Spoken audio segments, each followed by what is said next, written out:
Bonjour, je suis le professeur Jean-Marc Ferrero et j'exerce comme oncologue médical au centre Antoine Lacassagne depuis un certain nombre d'années maintenant. Il est clair qu'un cancer de prostate pris à un stade précoce se soigne dans la plupart des cas. En France, c'est 50 000 cas de cancer de prostate par an. C'est 8 000 décès. C'est le premier cancer chez l'homme. Donc il y a quand même beaucoup de cancers et relativement peu de décès.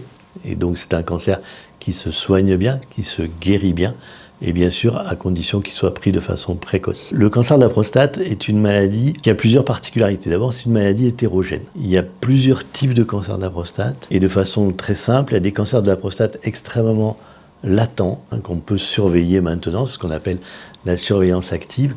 Et à l'opposé, vous avez des cancers de prostate qui sont beaucoup plus agressifs, et qui de ce fait peuvent évoluer de façon beaucoup plus rapide. Et c'est cela qu'il faut absolument dépister. Le toucher rectal, c'est le moyen le plus simple de dépister un cancer de la prostate. Ça peut être fait par le médecin généraliste, ça peut être fait par l'urologue. Et puis le deuxième, celui qui a révolutionné un peu le dépistage du cancer de la prostate, c'est bien sûr le dosage du PSA, qui est spécifique de la prostate, mais qui n'est pas spécifique du cancer de la prostate. C'est ça qui est important.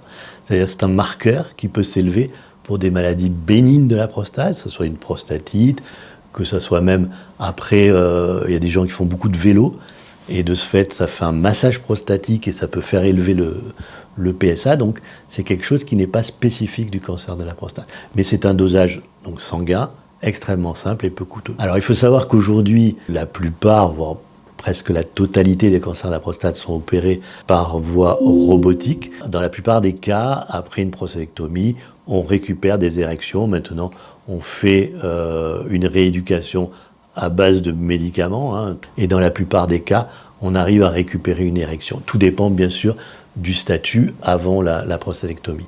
Quant aux conséquences urinaires, avec cette chirurgie maintenant par voie robotique, les incontinences qu'on avait avant sont devenues vraiment exceptionnelles. On est en train de travailler sur beaucoup de choses, notamment dans le cadre du dépistage avec l'apport de l'IRM. Il faut savoir que grâce à l'IRM, on peut éviter des biopsies. Donc lorsqu'on arrive avec un taux de PSA élevé, on fait suivre d'abord par une IRM.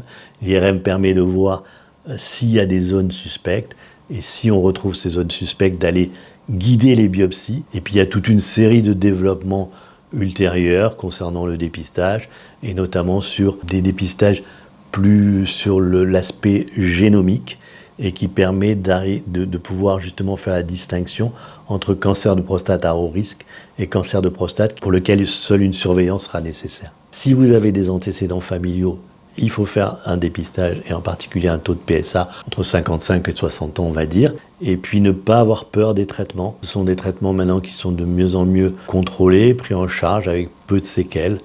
Et le fait de traiter tôt permet la guérison dans la plupart des cas.